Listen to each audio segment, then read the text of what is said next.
L'ascensoir aujourd'hui représente le chrétien.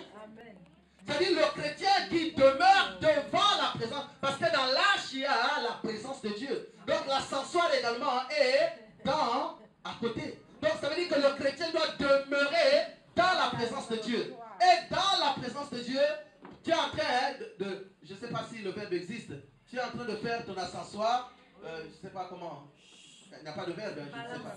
Tu es en train de balancer l'ascensoir, ça veut dire que tu es en train, ça veut dire que la fumée qui va sortir, c'est ton adoration, ce sont tes prières que tu es en train de faire pour arroser. C'est cela. C'est tes parfums maintenant. C'est-à-dire la fumée qui sort, c'est tes parfums. C'est maintenant ça que tu vas mettre dans la maison de Dieu. Dans l'ascensoir. Tout cela dans l'arche. Amen. Amen. Alors, donc pour revenir ici, vous voyez bien que l'image, j'ai escamoté beaucoup d'éléments parce que nous n'allons pas rester là-dedans sur le tabernacle. Un jour, si vous voulez, on va donner un enseignement propre sur le tabernacle. Parce que c'est un enseignement trop long. Il y a tellement de choses, c'est trop long. Pour revenir à ce que nous avions dit tout à l'heure, il y a deux éléments qui me viennent beaucoup plus à l'esprit. Je vais revenir sur l'autel des holocaustes. Sur l'autel des holocaustes. Ce que nous avons dit tout à l'heure, nous avons dit que le sacrificateur venait prendre un animal, il l'égorgeait. Et il versait le sang sur la table. Et le sang couvrait le péché du peuple qui avait péché. Et toutefois que les personnes péchaient, il en était ainsi. Ce qui veut dire, bien aimé, que avant la fin de l'année, on devrait se retrouver avec une montagne de sang comme ça. J'imagine. Parce que quand on verse le sang, après ça peut se coaguler. Donc ça va rester. Vous imaginez combien? Parce que chaque jour on pêche. Donc ce qui veut dire qu'à chaque jour, certainement que le sacrificateur venait pour égorger un animal. Alors il devrait avoir une montagne de sang sur l'autel. Amen. Alors Dieu a pensé qu'il ne devrait pas en être ainsi. Que ça ne pouvait plus se passer ainsi. Alors qu'est-ce qu'il a fait? Alors il a envoyé Jésus. Il a envoyé son fils. De sorte qu'on puisse arrêter. Les animaux étaient fatigués parce que je pense que même à cette époque-là, les animaux peut-être que ne voulaient même plus naître. Parce qu'ils savaient que non, si on est, on ne va pas rester longtemps. On va encore nous égorger. Moi je sais, pour avoir vécu au village, je savais que surtout au 1er janvier, les coqs, avant le 1er janvier, les coqs commençaient à fuir. Parce qu'ils étaient habitués que le 1er janvier, on va les tuer. Donc dès le 31 là, ils disparaissent. Ils avaient l'habitude de dormir deux fois derrière la maison. Mais le matin là, quand vous vous réveillez, ils ne sont plus. Ils ont fui. Parce que des fois, ils pressentent certaines choses. Amen. Alors Dieu a dit non, non, non, ce n'est plus possible de faire la même chose. Ça devient des rituels. Alors qu'est-ce qu'il va faire? Il va envoyer Jésus. Il a envoyé son fils. Et l'autel, comme je disais tout à l'heure, l'autel des holocaustes pour Jésus ici ressemble pour lui, pour Jésus, c'est la croix. C'est la croix sur laquelle Jésus-Christ a été crucifié. Amen. C'est la croix. Et son corps qui a été déchiré. Le sang a coulé sur la croix. Le corps a été lacéré sur la croix. Le sang a coulé. Et il était suspendu entre le ciel et la terre. Mais j'étais en train de méditer cela. Après je pensais, je dis, mais pourquoi il était suspendu entre ciel et terre? Est-ce que quelqu'un peut savoir? Est-ce que quelqu'un peut pas avoir est-ce que quelqu'un peut avoir cette révélation? Pourquoi il était suspendu entre le ciel et la terre?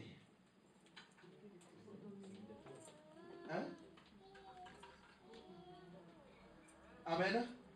Parce qu'il devrait faire une jonction entre la terre et le ciel. Amen. Pourquoi cette jonction? Parce qu'au départ, il n'y avait plus, c'est-à-dire qu'il n'y avait plus de corrélation, c'est-à-dire qu'il n'y avait plus de lien. Le lien était coupé. Il n'y avait plus de communication. Il n'y avait plus de contact. On ne pouvait plus communiquer avec le ciel. La route était barrée. Tout était fermé.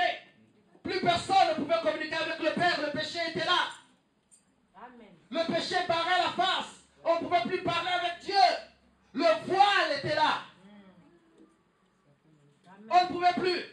Alors, il a fallu que Jésus puisse être suspendu entre ciel et terre pour servir de jonction, d'intermédiaire. Amen. Alléluia. Amen. Entre Dieu et les hommes. Pour rétablir, pour nous permettre, c'est-à-dire, c'est comme quelqu'un, c'est-à-dire qu'aujourd'hui, je vais vous dire par exemple, c'est-à-dire comment ça se passe. Imaginez que là, il y a un pont, il y a un fossé. De l'autre côté, il y a le frère Lido, et de ce côté-ci, c'est moi. Amen. Mais Lido ne peut pas venir de mon côté, moi non plus, je ne peux plus aller de son côté. Alors, subitement, il y a quelqu'un qui sort, par exemple, de ce fossé, et il dit, voilà, il va se mettre, comme il va se coucher pour dire, bon, vous pouvez traverser sur moi. Amen. Il établit un pont. Amen. Donc là, Jésus a servi de pont entre le ciel et la terre.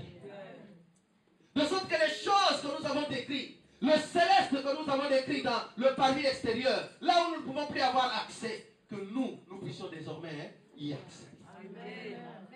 Alors pour accomplir toutes ces choses, alors il a dit,